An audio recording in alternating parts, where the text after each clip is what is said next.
This is the Slothy Llama Podcast, and I am Riva G.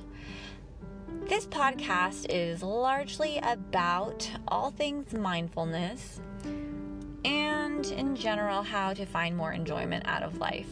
I hope you'll enjoy this episode. Hello, I am Riva G, and this is a special episode of the Slothy Llama Podcast, as we have a guest today, and his name is Brian Sparks. Brian is head of the Bay Angels, which is one of the oldest angel investing groups in the Bay Area. He is also an executive coach and an executive communication coach with Heroic Voice Academy. And he loves to share and educate about emotional intelligence in leadership, teams, and companies. Keep listening, and I hope you enjoy this interview. You asked a great question. I wanted to get this recorded and documented, so I feel this is going to be really organic. So go ahead and ask your question, and we'll take it from there. Sure. Yeah. So one of the questions I wanted to ask you is, what do you wish people would ask you at networking events, rather than the standard stuff that people come up with, which is just, what do you do? Yeah, no, that's a good question, because I know where you're going with this, because in standard networking events, people ask, hey, what do you do? And usually it's just like resume and LinkedIn type stuff, right? Here's what I do. But I'll usually, or try, I forget how you and I got going. We got into such a great conversation, but usually what I'll angle it to is just what I'm passionate about. I think right from the start, we started talking about emotional intelligence, building community, the ability to connect with people, building culture. And so I don't care what form it comes into. I just love talking with people. So if someone just comes up to me in the most awkward fashion on their, people are, it's awkward. Like, I think you and I even talked about that. It doesn't bother me. I'll just try to answer it in the direction of what I'm passionate about and what I value, not what I necessarily do. That will then come down the line. So for, like I just said, it's like, I love building community. I love having this chat with you. And so it'll just kind of go from there. Like, so for Riva, I love having this conversation with you. You and I love emotional intelligence. We love community. We love people. Like, how can we just get together and create a community that moves forward together? So I'm passionate about that. Down to the person, I love EQ. Emotional intelligence was help people connect. And so how do you do that? It's through communication. And then, so I try to bottle that in executive communication. That's what I love doing. So I'm telling you essentially what I love doing. I'm not telling you, oh, I'm head of communications for Bay Angels and I'm executive communication coach with Heroic Voice. I'm not giving you those titles. I'm telling you what I love to do. And usually the conversation kind of unfolds from there in a better way. So I don't care what people ask. I'm going to tell them what I love to do. I love that. And that's super helpful for people on the side of like, what do you do in that situation? And how do you answer that question, in a way that's really going to serve both you and the person you're talking with? Because one of the things I try to do is I try to get postdocs and grad students, like the academics. I used to be one of them. And I hated networking. It just was like, I couldn't do it. I've 180'd on that one. So like, I'm very different now, but I try to get them to do these things. And it's so helpful when I can give them like exact steps or ways of answering or types of things to prepare for. And that makes them a little bit more comfortable with like, okay, now I'm ready to go. I can at least prepare for this. They just really like to prepare. So like, I can prepare what I'm passionate about and talk about that. So thank you. That's super helpful. Good. Okay. And then another topic that I'm interested in is, what is the most challenging self-limiting belief that you have overcome that's kind of given you the biggest leap forward since you've overcome it, if you are comfortable with sharing that? No, it's a great question. I'm probably one of the few people who will easily answer that. So when it comes to emotional intelligence, one of the very first things I preach and try to live out is being vulnerable. I know when I first got up in the startup world, this is 10 years ago, I struggled with imposter syndrome. Like, who am I to take the stage in front of people who are so smart, so accomplished? And I really limited my value. I would speak from a really kind of a weaker position, so to speak. And so I really struggled with that imposter syndrome. But really what I come to find out in a community of specialists, the more they need others. So for example, I got my start really kind of in biotech. And I'll tell a story that really gave me a huge wake up call. So sensitive ears beware. This is such a cool story, but it really blew my mind. So years ago, I went to an event. It was at Genentech, and it was just when I was getting in the startup world. And I was there to listen to pitches. I was kind of instructed to go there.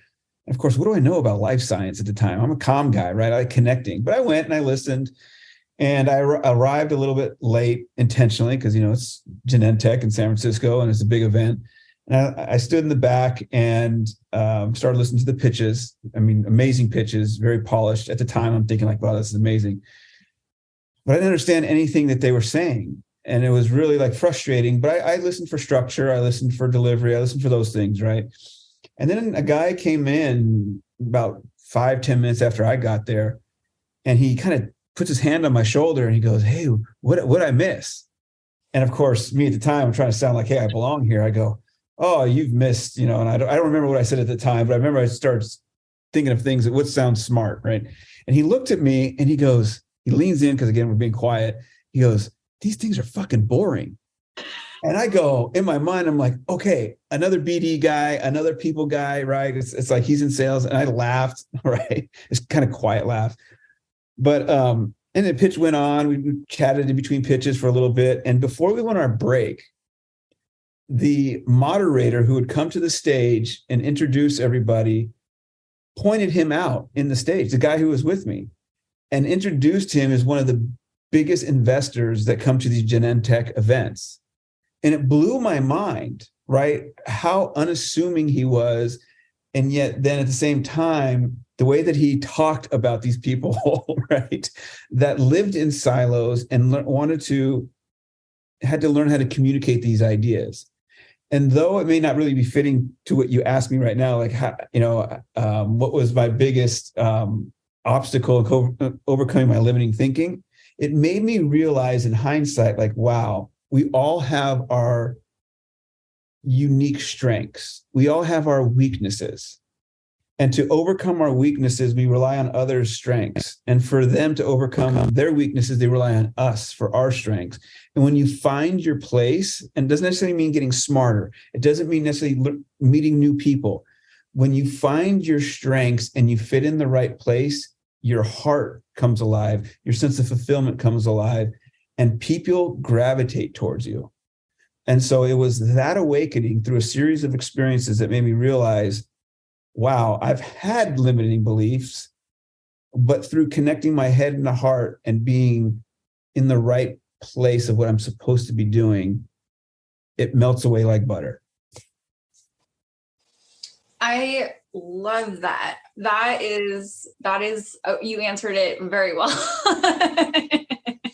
That's perfect. I mean, I think a lot of us do struggle with the imposter syndrome, with all these other things, but I really feel what you're saying with kind of like finding your right place in all of it. And instead of focusing on all of the problems that we have and all of the things we lack or all of the things we are yet to overcome, just knowing that when you're in the right context of life, you're kind of just gonna feel right into it and your heart's just gonna take you across the line anyways, because you're in the right position for whatever it is with the resources you have.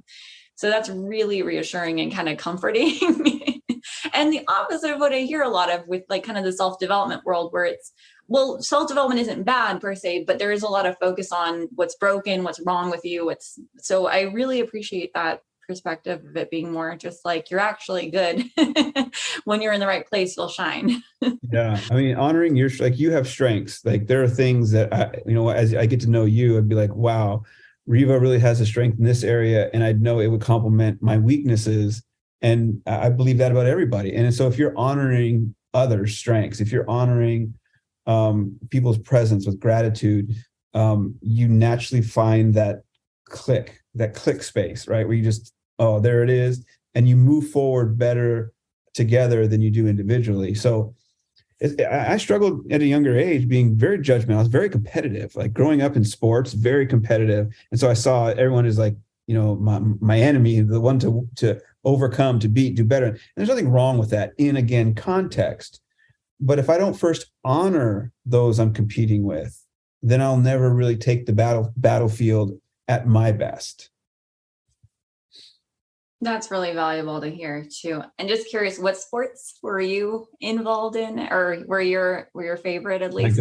Yeah, geez, I played everything. So I did a lot with my dad too. So I love football and baseball. I did basketball, archery, motocross.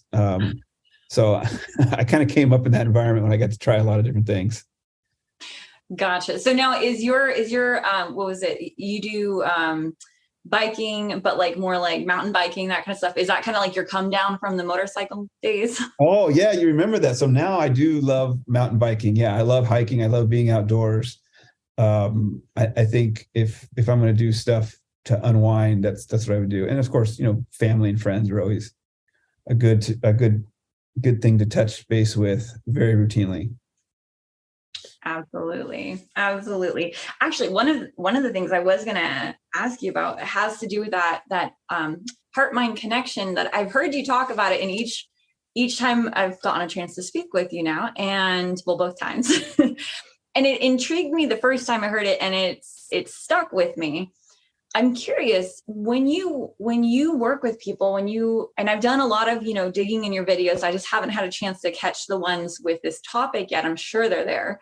But what is it that you do with people, or how do you help people connect the heart to the mind of the receiver of their message? So if you're trying to help someone else communicate their pitch or their company, their whatever they're passionate about to an audience, I remember you mentioning the best way to find success in that event is really to connect the mind to the heart of the listener. And I'm wondering what tricks, tips, things, you try to help people do to accomplish that. Yeah, I wish I could put it on a t-shirt, but it's really not that easy, right? But when you're thinking about the individual, like if I was presenting or even just communicating with you, there's two things I really think about in connecting with an audience, head and heart, is number one, where are the points of relatability? Like you and I, again, connected in a space of emotional intelligence. We connected with networking. You came up to me being vulnerable. You said, I'm not into these things. Brian was with you. No, not this Brian, but another Brian was with you. And he said that you were just really being vulnerable. And so we related to that. And so whether you're talking in a networking event or, trying to connect with an audience, you need to find points of relatability. And that there's a list of different things you can do. I mean, in a dialogue, right, with you and I, we can explore, and it can be spontaneous. But when you take the stage, you got to do your homework. And when you do your homework, and I want to say this piece, because when you do your homework, you then know the market or the segment of the audience that you're going after. So, for example, there may be people in the audience who are into emotional intelligence, but there also may be a part of it who are in the audience for other reasons, and you may not land with them. And you have to be okay with that. If we don't have that distinction, if we don't put it in that container, then if someone heckles us or we get bad feedback that we didn't expect, it could really stick with you and not really encourage you to take the stage again. And so relatability is really important to make a connection. And it does two things. One, when you're seeking relatability with someone else and you're focusing on someone else and trying to understand them, the second thing that happens is you take the focus off of yourself and you lose a lot of that nervousness and fear and insecurity. Too often when we're focusing on ourselves and how am I landing, is this good enough? That's where the fear really comes in, and stage fright and, uncertainty and doubt. But when you're really trying to figure out someone else, you find the relatability. The other piece, the head heart, you can think through that. The heart piece is really empathy. And oh my God, Reva, I could go down a rabbit hole of empathy when it comes to that space. And I think empathy is something you really learn through first self-awareness. When you know what it's like to immerse yourself in emotions and experiences and allow yourself to feel that, then you can naturally understand, others can go through that as well. And so this takes coaching. Like I said, I wish there was a magic a bullet point to go, oh, here it is on a t-shirt. But it's really walking through practices of relatability and practices of self-awareness. Like, what am I feeling now? Like, where's this coming from? What is this emotion? Where is it in my body? I'm reading a great book right now called The Body Keeps Score. I think I even mentioned it to you. It's called The Body Keeps Score. And the head and the body are totally connected. So we just don't experience emotions up here. It's in the body. And so when you can really identify where these emotions, sit, again, it really puts things in context and allows you to stay centered despite feeling fear and sadness, because we don't want to disconnect from those things. You want to immerse yourself because that's the connective tissue with others. When I can sit to you and say, I know, hey, Riva, I'm nervous and really scared of meeting new people. Like, I can connect with you on that space, or I can remember, or I even still get nervous, meeting new people. You can sit in that and use it as almost like a superpower to connect with people.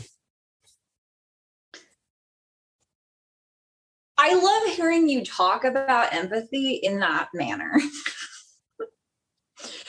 And part of it, so as a side note, I'm actually a very empathic person. I didn't really identify as that or didn't understand it for a number of years until like later into adulthood. And then through a number of other people kind of confirming and explaining to me that was a thing.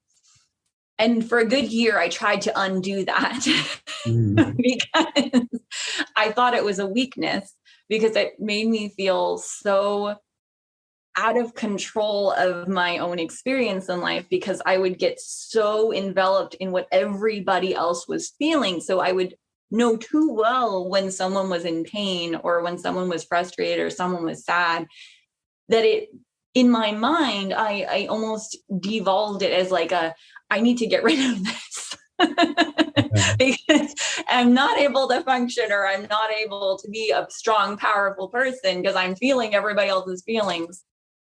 And you're one of the first people, and I realized that was a path that we go down all the paths, and I won't blame myself for it, but I later realized it's not a bad thing and you don't have to run from it and undo it. But I don't often hear people talk about how empathy is actually a power and is actually valuable. And I am so grateful to hear you say that, because you're obviously someone who's very successful and in corporate environments, which is what I used to think was like the worst place to be empathic, because it was like, or have a lot of empathy, because people would see you as weak or see you as someone who just, I don't know. I assigned weird stories to myself. And so I'm really grateful that to hear someone like you actually, that's the kind of stuff that you say these things where I'm just like and that's totally judgment on my part, which I apologize. And I'm overcoming, because I'm learning how there's all these amazing individuals in all of these environments, like within the marketing side, within the communication side, where it's like, you guys are actually, you are very empathic, or you value that, and you see that, and you try to culture and like nurture that. And that's amazing. Yeah, it's funny. I hear you, what you're saying is, a lot of people do carry a similar belief, perspective on empathy. So if you take the topic of empathy and then you start to say, and this is a little exercise for all of us to do, and your current belief, or the belief that you shared, is that empathy is the topic. The belief is that it is a weakness in the corporation, right? In the corporate setting. But if you go, okay, well, let's just sit with that word for a second, empathy. Let's set your definition, or even my definition at some point, over on the side. Let's just sit over there. And I say, what if there was another way of looking at this? Like, let's just play, like let's plug and play a little bit. All right, we're going to have empathy. And then we say, well, what if empathy was a superpower? Like, what if we have the topic again, empathy, and the belief is now it's a superpower? What would that look like? Look at you smile, right? Instantly you smile. What if it can get you to stand up into that? And in terms of coaching some of our clients, that's a common belief, what we talked about earlier. It's a weakness. But when you have them embody what you are talking about, the body keeps score, there's this congruency that again pulls people to them and go, oh my God, I'm not alone. I want to follow Riva because I believe in what she's saying deep in my soul. And I don't like thinking it's a weakness. I think it's a strength. And as a leader, and one who especially has a lot of responsibility communicating, when you empower people like that, I mean, that's the number one thing about leaders, not telling people what to do, it's empowering other leaders. And when you do that for others, you naturally will again have people gravitating towards you. And so I encourage you, like, play with that. Listen to this back, right? Play with that idea of like empathy is a superpower, and the ability to connect is a superpower.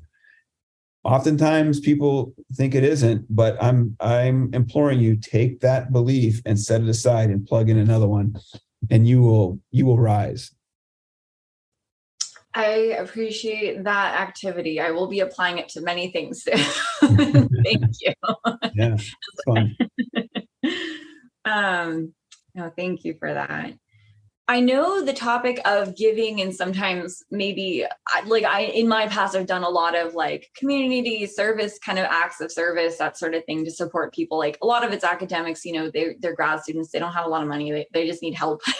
They aren't really getting the support from the universities always. No blame. But when is the appropriate time to be giving and be of service versus when it's time to be valuing yourself with an actual dollar amount or something when you're offering your services and kind of like staying in a healthy walk in that line? Yeah, I mean, that's a great question. And I gotta be honest with you, I don't know if my answer would be what you're looking for. It may not be. I struggle with that. An empath requires heavy boundaries, and it requires heavy pacing and leading. In other words, you as an empath, you will naturally pace others that you connect with. You'll pace, like we'll think the same, we'll feel the same, we'll immerse each other in each other's experience. And so the person who has done the work on themselves in terms of self-awareness and vulnerability to develop that empathy also has the self-awareness of, okay, I'm willing to go into this space to understand somebody, but at what point do I pivot and then lead out of this? Whether it means leaving them there, because people will use you for a supply, right? Because you're empathetic, they'll think they can manipulate you. They'll take your energy because they're just emoting. And it's not, a lot of people will try to drive this narrative that it's intentional. And I don't think it is. It's just a defense mechanism. I think a lot of bad behaviors has positive intention. So for example, people are yearning for connection. Unfortunately, there's a lot of bad behavior behind the drive for connection that they've learned throughout their life, and they're just not aware of it. It's just all they know. And it breaks my heart because I will see bad behavior, but will look beyond it and see there's a cry for help there. There's something going on there, and it pulls me in. So we look at it on that level. In terms of business, same thing. It's like, I love connect. I'm a connector. I love connecting people. And so how much of myself do I give before it's too much? And there becomes this internal pivot where I go, okay, I've got to leave myself out of this and see what the ROI is, right? And if I come back in a deficit of energy and time, if I don't have the energy to take care of myself physically, if I don't, and I sacrificing my health, if I sacrifice, that was energy, if I time and I can't spend it with friends and family, then I'm not balancing the fulfillment of my experience. I'll just, at the end of the day, I'll be exhausted. I don't want to come to the end of my life and resent working, right? I don't want to resent that. And so I have to come to this pivot point where I go, okay, what's the ROI here? And it's not always money. It could be support and reputation.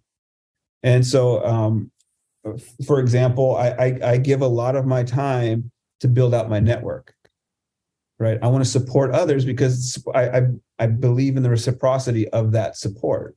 And so I think the networks can grow, relationships can grow.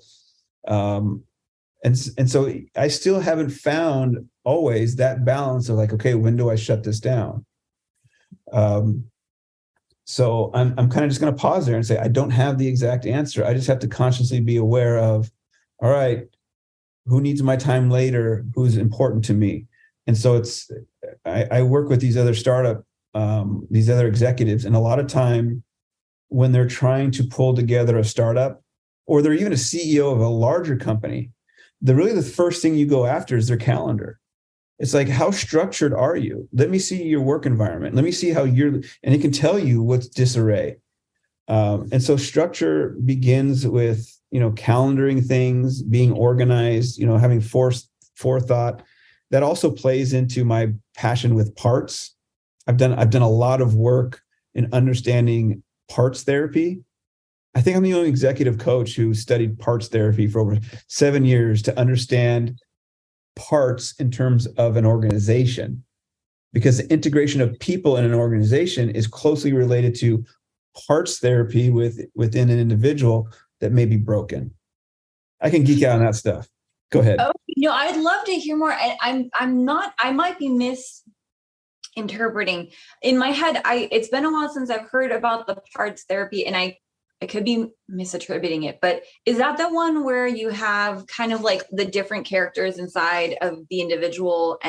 Or maybe could you just go over what parts therapy is so that I don't give you a story where you're like, no, that's not it. No. Okay. So I'll close the loop on your first question, which you said, what do you do in terms of shutting this down? Okay. And so to close that loop, it's really about structuring my day. I've got to have a structured day. Sure, I give myself wiggle room to have extra conversations. I do that, but it has to have limits. So that's important. Like, if I want to spend time with friends and family at the end of the day, I better make sure in the morning I get my stuff done and budget it. So at the end of the day, I have that energy and time to do so. That would be my first tip in terms of like, when do you back off? But to your point about parts therapy, I look at the human experience in now I'm going to go into my head for a second. And there are neurological levels at which people experience things. Like, there's the environmental context, there's the emotional context, there's belief systems, there's values. Values is a huge thing that I love to talk about. As you said earlier, vision, value, vows, there's those things. There are yearnings, there are just behavioral things that are different parts. And if for example, you look at certain parts throughout your day in terms of how you act. Like, I'm sure there's a part of you that showed up this morning that may have been inspired, super creative, super curious, very wise. And that's a part of you. And then there might be another part of you that showed up another part of the day that is like super frustrated, like very short fused, or even insecure, or has doubts. Or there may be a part of you that's very comical. There's a part of you that is very soothing. And so all these parts show up. And when you can identify them, again, that's the self-awareness piece that builds empathy. When you can identify them and know specifically how they play a role in your life, they don't completely define you, because there's the parts and then there's the whole. It's like a constellation of different qualities within you that have you painting life in different colors. There's the frustrated person, there's the happy person. We have these parts, and you accept them, right? They have their shadow parts. They have their very empowering parts. I can get frustrated and angry, but yet that part of me could be very destructive. It could be very self-sabotaging. But at the same time, when I get angry and need to get something done, I can be hyper-focused and very intense and do great work. So there's both sides to it. And you don't really want to get in this position of exiling these parts. Like, God, I just got to put it behind me, put it way over here. No, those parts that we think we push away, or even traumatic experiences that we think we push away, there is huge value in them. I mean, I can't tell you how many times I've talked to very powerful people, and they have these exiled parts that have tremendous power in them. They're very self-sabotaging at sometimes, but other times they can be the catalyst for more empathy. They could be the catalyst for hyper-awareness, for compassion, for love, commitment, loyalty. When you bring those parts back into the fold of your soul, things start again realigning, you become congruent, and you develop behaviors and coping skills to deal with the shadow parts. But you don't exile yourself, because when you exile them, you say, "Oh, just go away." Self-worth goes down. So there's a lot there. That was a loaded question. I appreciate all of that answer. And oh my gosh, no, you say so many things that resonate with me, and I just don't expect it. Yeah, this park stuff is great. Oh no, yeah, definitely. It almost, I mean, it sounds like it's a very major as I'm big on like self-love and getting people to actually like themselves. It sounds very much like a self-love practice of identifying the parts of yourself that are the different parts, and then accepting it, and not so much, exiling and pushing away, which I love that.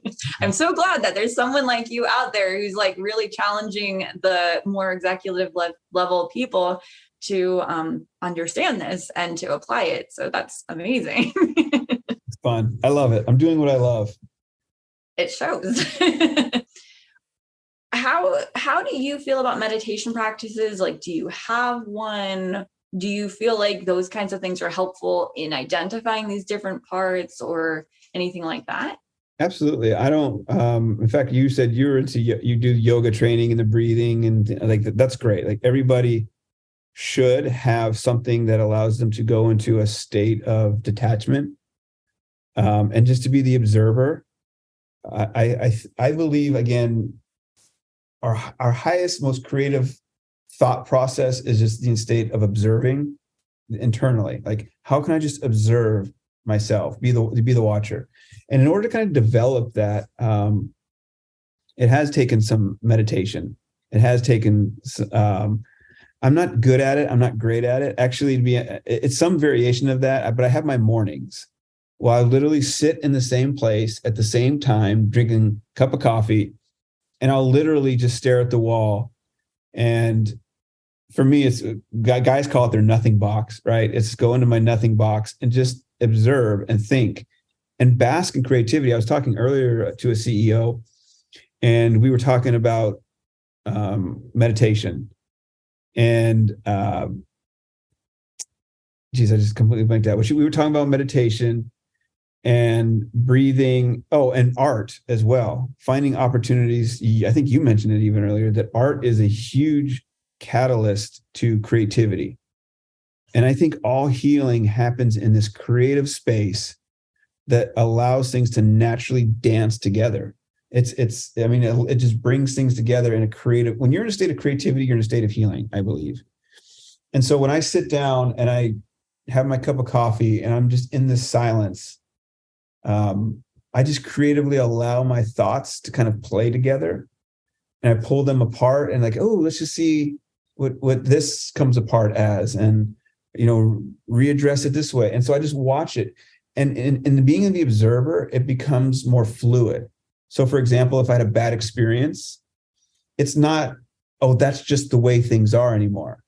It's more fluid. It's more detached. Like, oh, that was a moment where two things just kind of came together and then fell back apart, and they'll come together again. Right. And so it's a lot different, because the body can be very rigid. The thoughts can be very rigid. And when that happens, people break down. They have unrealistic expectations. They have breaking moments. They're very snappy. And so in my meditative state, I don't do the posing. I don't do that. I would like to do it a little bit more. One thing actually I do need to do a little bit better is my box breathing. You said belly breathing, and I resonate that. One of my colleagues does belly breathing, and I pick her brain all the time about that. So I have improvements to make, but I think it's huge in terms of learning how to get into states of vulnerability and creativity, because it's outside of our comfort zones internally, mentally, and emotionally that we find that creative space. Vulnerability just isn't saying, well, here's my life story and I'm risking embarrassment or something like that, right? Vulnerability is this, that for me, the ability to let go of what I've experienced or what my convictions may be, and think differently from a different perspective, or have the beginner's mind of like, ooh, can I add to this? Can I subtract? Can I take this away? So it's this playing with it. This, again, I call it the plug and play. Like, can I just plug this in or disconnect this? And that's an observer's perspective that I practice with meditation. I mean, again, I'm not the best at it, but it's how I play with it in the morning. And that's how I try to grow as a person. No, that's awesome. And you say you're not that good of it. And I always kind of push back on people like you who say that, because I'd actually argue you're quite good at it. And it's not because of the traditional. I think a lot of people will define meditation as like more traditional, like you said, on your meditation mat or your quiet space, and then you just watched all the thoughts in silence. But I actually, like, one of the things I try to teach a lot of times is how all sorts of ways to do meditation that are not sitting in a corner by yourself or in silence. I genuinely believe that life can be a meditation practice. And I do, I really promote walking meditations and just treating your life like a meditation, and that observer of like, I'm feeling angry right now. Like, that's a meditative practice. The identifying of your emotion in that moment, I feel like personally, now not everyone may agree with me, but that's just my own theory on it. At least it's like you being able to talk about how, you're identifying the different parts of you, like that to me really sounds like a meditative practice. It's just a living meditative practice rather than a silent or a more subtle, just still kind of practice. Yeah, I think I actually probably the first time I learned that was from my mom. She finds her peace gardening.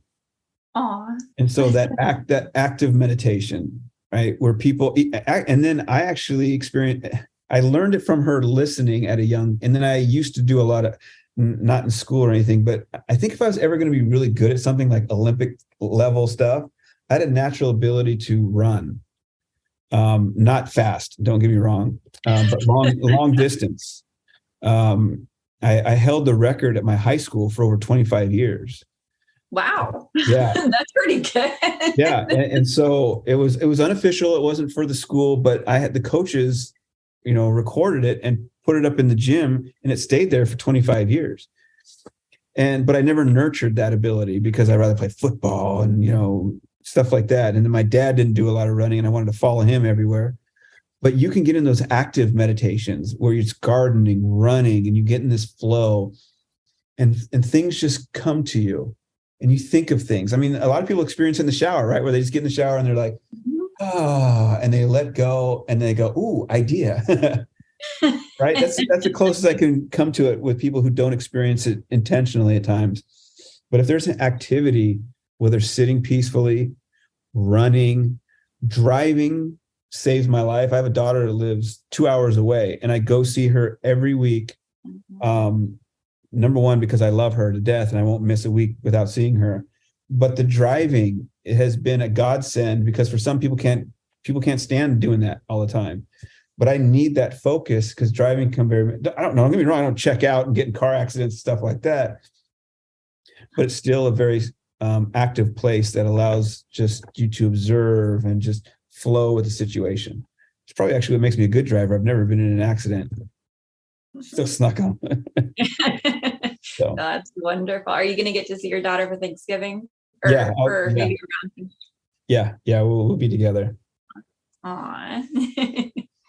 When it comes to, you're judging people's pitches, or you're helping to kind of pick out what might be the best group to recommend, or best new startup to recommend to someone else for investing, or for your own decisions in investing, how much do you feel like intuition plays a role in that versus the facts and only the facts when it comes to like, you make the final call for like, yep, I'm going to recommend this group, or this entrepreneur coming up, like I have a really strong feeling like there's something there. Maybe you don't have all the data, but like that intuitive knowing that, or is that just silly? No, that's a very, very wise question. And one will validate the other. Let me tell you what that means. So someone can have very high likability, right? It's like, I like this person. They give good vibes. But then once you start doing their due diligence of, unpacking the business they're putting together, it's like, man, this is falling apart. But again, once you understand yourself parts, you can distinguish, between, well, look, hey, your strengths are with people, clearly, not you. I'm just talking about a hypothetical person. This hypothetical person, it's like your strengths is clearly being a leader. It isn't coming up with a great idea or a business plan. But that could be saved. Like that could come back around. And there's been a lot of great companies that their leader has high likability. People would follow them to the ends of the earth, and they won't pivot in their company, and the company fails. There's been the other same type of person. They pivot, they listen, and they go, oh, okay, market's giving me something else. I'm going to go another direction. There's a company I work with recently that did that during the COVID. They were doing one thing pre-COVID. Then during COVID, they listened to the market. They pivot their technology, and boom, it blew up. That is a reflection on the leader. And I can't tell you how many times I hear this when I'm about to. This is golden. You can cut this out and share this. Investors and people who are in the industry year after year will constantly say, we're looking for CEOs who have a smart idea, who have the intellectual capacity to create a business model. And then the leader needs to be greater than the two other points, because they're the one who captures the market, drives the team, creates the messaging to connect with other people. But yet the investors, they don't listen to that piece. They think they just need to get smarter with business, have a smarter idea, keep it from others, right? And say, oh, can't tell anybody, which, I mean, to a certain extent, some of that's important. But for the most part, they're very closed off. But then you have others who they got a mediocre idea. They got, we'll just learn it as we go mentality in terms of business. But they're tremendous leaders and good people. And everything shows up for them to capture more market than the better idea and the smarter businessman or woman. And so the really good VCs know this. The real good angel investors know this. I know this, is like, their idea isn't the best, but man, they sell it and they communicate it and they're getting traction in the market. I'm going with them despite I know that's a better product. I mean, you hear this, I don't know, this is not my opinion, but I hear this all the time. Look at Apple, for example. I have an Apple. And based on what I've read and what I've learned about Apple and Samsung is a way better phone. Now, I haven't done the research because, again, I'm an Apple guy. I like it. So you'll see that a lot. You'll see it on both ends of the spectrum, where you have a kind of a middle of the road product, best in practices in terms of business, great person, to the moonshot. Then you see the other side of it, where it's like, ooh, this is a 10 out of 10 product, but the CEO is living in a silo, and then they end up in the gutter, right? So it's got to be good enough. The product has to be good enough, and that's measurable. The math is easy, actually, at times. But who's driving this? And you can see it if you're self-aware. And again, there's more people who go on pure data. Now in life science, which I grew up in, right? Life science, that's very measurable. And a lot of bigger companies are looking to acquire that information. But outside of life science, driving a business depends on the leader. This is Ranger. She wanted to come in and say hello. Look at that face. Oh, thank you. You give everybody kisses, huh? She's a good girl. No, I love that answer. Thank you so much. That's super helpful and it very much resonates. And I really appreciate, because I know you obviously have an expansive amount of experience, extensive experience with all of the investors and seeing these people who are successful versus not. And so it's nice to hear that from your perspective. You do value the intuitive side a bit, and it's more than just really the product. It's really you got to have that good leader. It's a balance, yeah. Well, I'll wrap it up with well, there's three real small questions. One you've answered for me in the past. So the things I was going to ask you was, what is your favorite self-care practice? Which I didn't ask before, so this is the less easy one. But self-care, probably just being outside. Yeah. And truth be told, I got to nap sometimes. Right. I love that. I love a good nap. That makes me happy to hear you say that. It's very, it's undervalued. A good nap from time to time, a power nap is good. So being outside, again, being very responsible for my time. There's no greater value in life than time. I feel I need to be responsible with that. I need to protect it for others and myself. And of course, I'm not very rigid. I'm not a drill sergeant, but I do need to be. I love efficiency. I do. I really love efficiency. That's No. that's the end of the day. If I've had an efficient day, and I always make my bed. So you got to have little wins, and self-care. You got to find the wins. You got to think. Too often self-help gurus go, "Oh, think big," but I'm really saying that oftentimes thinking big is the catalyst for procrastination. For me, and making a transition, I like to think small. Like, I need to go to the gym, right? I'm tired, I'm hungry, but what's the first thing I need to do? I need to go into my room, right? I need to go into my room and put on my shorts. Once the momentum is going, you're on your way. And so in those moments of pivoting, for me, that's healthy. So I have to say something in the details there would be my greatest self-care. I haven't thought about it, but I do manage my time and make sure the day is balanced with friends, exercise, and work. And it's got to all be fulfilling too. Don't do things that don't fulfill you. Absolutely. Absolutely. And then the one that you have answered before, but what is the book you would recommend most to read right now? I'm reading right now. I actually shared this with you. And I'm in the second phase of reading it. Is the Leading with Heart book. I think you said you got it. I got it right away. What's that? I got it right away. I love that book. I've got books recommended all the time. I've got The Body Keeps Score, which is a very intellectual book. But those are the two that are top of mind and are in my hands as we speak. I got a whole bookshelf of books though. The author for the was John Baird, right? Yeah. For the Leading with Heart, right? Okay. Yeah. Perfect. Sounds good. Thank you so much for everything. Take care. Have a good Thanksgiving. You too. See you soon. Bye. Bye.